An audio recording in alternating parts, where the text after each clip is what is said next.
मंगलाय च लोकानां क्षेमाय च भवाय च आस्ते यदुकुलाम्बोधा वाद्योनंत सखा पुमान। वो जो कृष्ण कन्हैया है वो आदि पुरुष बलराम जी के साथ में उस यदुवंश में ऐसे ही विराजते हैं। आस्ते यदुकुलाम्बोधा वाद्योनंत सखा पुमान। अनंत भगवान यानी बलराम जी के साथ वो ऐसे ही विराजते हैं जैसे क्षीर सागर में वो विराजते हैं। तो यदुकुल जो है इस समय उनका क्षीर सागर है। और मंगलाय च लोकानां, पूरे संसार के कल्याण के लिए, क्षेम के लिए, पूरे भव के लिए, यानी पूरे संसार के मंगल के लिए, लोक कल्याण के लिए ही वो इस यदुपुरी के क्षीर सागर में विराजने वाले हैं। यद बाहुदंड गुप्तायाम सुपुरियाम यदवोर्चिताः क्रीडन्ति परमानंदम महापौरुषिका इव। और उन्हीं के यद बाहुदंडम गुप्ताया, उन्हीं के बाहुदंड के द्वारा, मानो उनके बाहुबल से सुरक्षित होकर के ये जितने भी यदुवंशी लोग हैं ना, पूरे संसार में सम्मान पा रहे हैं।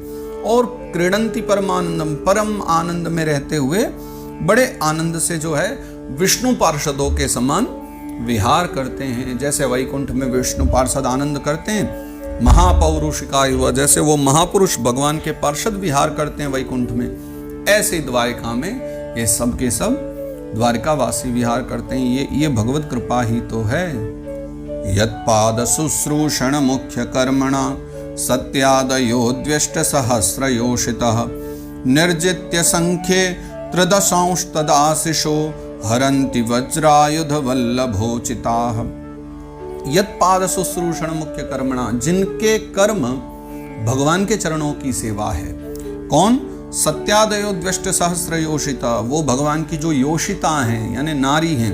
कितनी? द्व्यष्ट सहस्र यानी 2 बार 8,000, अर्थात 16,000 जो रानियां हैं वो सत्यादयो यानी सत्यभामा आदि जो भगवान की 16,000 वो रानियां हैं। और निर्जित्य संख्ये त्रिदशांश तदाशिषो हरन्ति वज्रायुध वल्लभोचिताः, यानी वो जो इंद्र की इंद्राणी जो पारिजात आदि का भोग करती है, भगवान श्री कृष्ण के चरण कमल की उपासना करने से इंद्राणी आदि का जो भोग है, पारिजात आदि की प्राप्ति है, वो जो सत्यभामा आदि कर रही हैं वो सब कुशल मंगल से तो है, क्योंकि ये सब ठाकुर जी की कृपा से ही तो उनको मिला है। इसलिए पूछ रही हैं कि वो सब जो कुछ भोग मिलता है ना, वो सब का सब भगवान की कृपा से ही उनको मिला हुआ है। यद बाहुदंडाभ्युदयानुजीविनो यदुप्रवीरा ह्यकुतो भयामुहुः अधिक्रमत्यंघ्रिभिराहृतां बलात् सभां सुधर्मासुरसत्तमोचिताम्। वरनाइन यदुवंशियों की इतनी भैया कहाँ सामर्थ्य। ये तो कृष्ण कन्हैया का ही प्रेम है कि यद बाहुदंडाभ्युदयानुजीविनो, जो उनके बाहुदंडों के प्रभाव से वो जी रहे हैं। भगवान कृष्ण की कृपा ही तो है जो वो सबके सब जी रहे हैं, जी पा रहे हैं। तो उन्हीं के कारण। और यदुप्रवीरा ह्यकुतो भयामुहुः, जिन्हें कहीं भी भय नहीं है, निर्भय होकर के जो विचरण कर रहे हैं। और बलात् उन्होंने उस अपने चरणों से उस सभा को आक्रांत किया हुआ है जो सुधर्मा सभा देवताओं के योग्य है। सुधर्मा सभा इतनी दिव्य सभा है जिसमें देवतागण विराजते हैं, और देवताओं के योग्य जो है उसमें ये सब यदुप्रवीर जो हैं वो सब अपने चरणों से उस सभा को आक्रांत कर रहे हैं, उसमें अपने चरण धरते हैं। तो ये किसके कारण? यद बाहुदंडम, उन्हीं श्री कृष्ण के कारण, उन्हीं की भुजाओं की रक्षा के कारण ही इन सबको ये प्राप्त हो पा रहा है। कच्चित्ते नामयं तात भ्रष्ट तेजा विभासी में अलब्ध मानवज्ञातः किं वा तात चिरोषितः। युधिष्ठिर कहते हैं, अर्जुन चलो इन सब की तो मैंने कुशल पूछ ली, अब तुम अपनी कुशल बताओ कि तुम कैसे हो। क्योंकि भ्रष्ट तेजा विभासी में, मुझे ऐसा लगता है कि तुम्हारा तेज चला गया है, तुम्हारी कांति फीकी पड़ गई है, तुम दुखी दुखी लग रहे हो। क्या हुआ? अवज्ञातः, क्या तुम्हारी किसी ने अवज्ञा करी, तुम्हारा अपमान कर दिया? 7 महीने तक ससुराल में रह कर आए हो, इसलिए तो दुखी नहीं हो कि भाई किसी ने कुछ कह दिया हो, कोई अवज्ञा कर दी है। कौन सी ऐसी बात है जिस कारण तुम बड़े दुखी दिखलाई पड़ रहे हो, वो भी हमको बतलाओ। कच्चिन्नाभिहतो भावैः शब्दादिभिरमंगलैः न दत्तमुक्तमर्थिभ्य आशया यत् प्रतिश्रुतम्।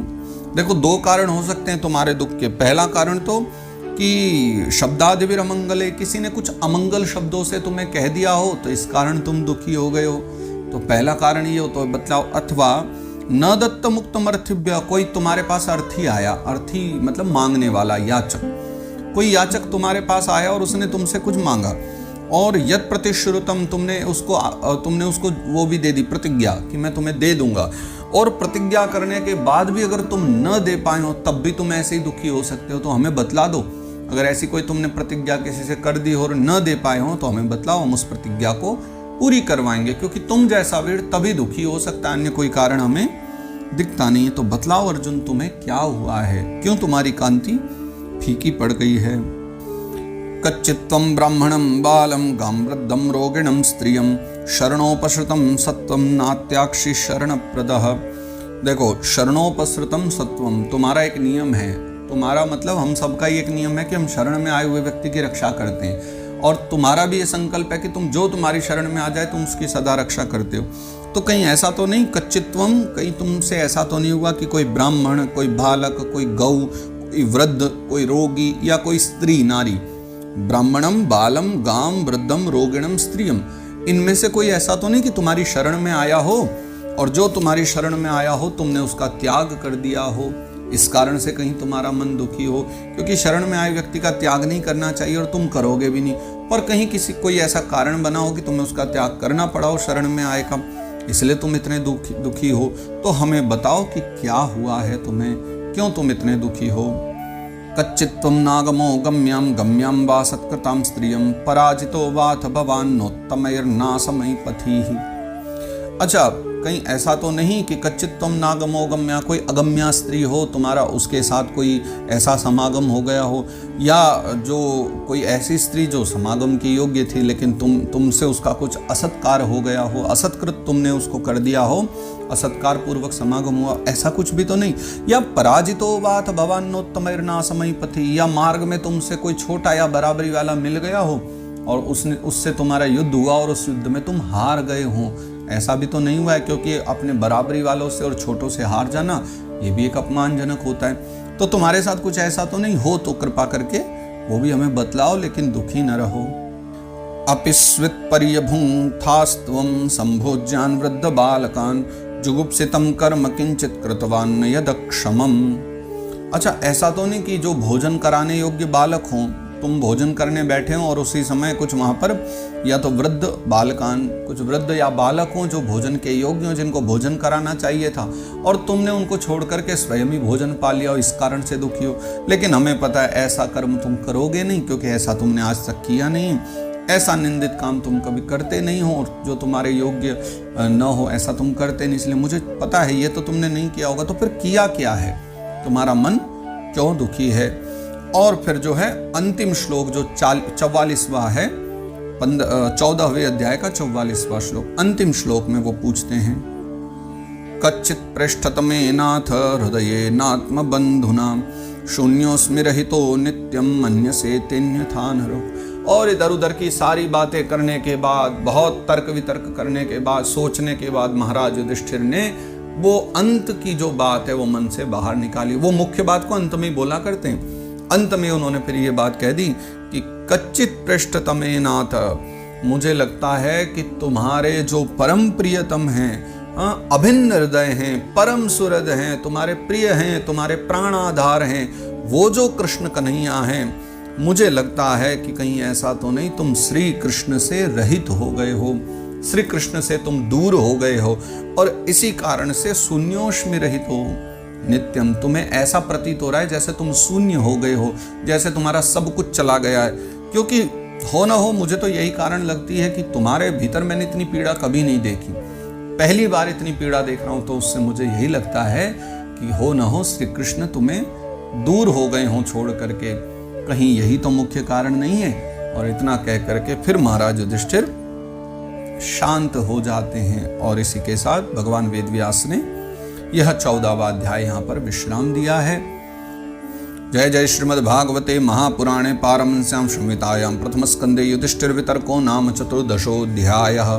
तो इस प्रकार श्रीमद्भागवत महापुराण पारमहंस संहिता में प्रथम स्कंद में युधिष्ठिर वितर्क नामक यह 14वां अध्याय गाया गया है। कल के भाग से 15वां अध्याय आरंभ करेंगे, और युधिष्ठिर महाराज ने आज इस पूरे 14वें अध्याय में महाराज युधिष्ठिर के वितर्क हैं, वो स्वेच्छा से पहले अपशकुन देख रहे हैं, फिर तर्क वितर्क कर रहे हैं, ऐसा होगा ऐसा होगा ऐसा होगा, वही चर्चा है। लेकिन इनकी सारी बातें सुनकर फिर जो अर्जुन ने कहा है, आगे वो फिर वो जब चर्चा करेंगे ना, वंचितो हम महाराज हरिणा बंधु रूपिणा, फिर वो सारी जो बातें कल के भाग में हम लोग दर्शन करेंगे। अर्जुन के मन की बातें और अर्जुन क्या कहने आए हैं, क्या उनके मन के भाव हैं, कल के भाग में हम चर्चा करेंगे। 15वां अध्याय कल से आरंभ हो जाएगा और अब 15, 16, 17, 18, 19 5 अध्याय और बचे हैं प्रथम स्कंद के। फिर प्रथम स्कंद का विश्राम होगा। द्वितीय स्कंद में फिर जैसे जैसे अब स्कंद बदलेंगे आगे बढ़ेंगे। द्वितीय स्कंद में 10 अध्याय हैं, छोटा ही स्कंद है वो। फिर तृतीय स्कंद होगा। जैसे जैसे आगे बढ़ेंगे कथाएं और गूढ़ और रहस्यमयी और बहुत प्रेममयी कथा आरंभ होती चली जाएंगी। तो आ जाओ, इसी सत्र के साथ 14वें अध्याय को हम यहाँ विश्राम देते हैं। श्री कृष्णार्पणमस्तु, श्री कृष्णार्पणमस्तु, श्री कृष्णार्पणमस्तु। श्री परमात्मने नमः। श्री गोवर्धननाथ की जय।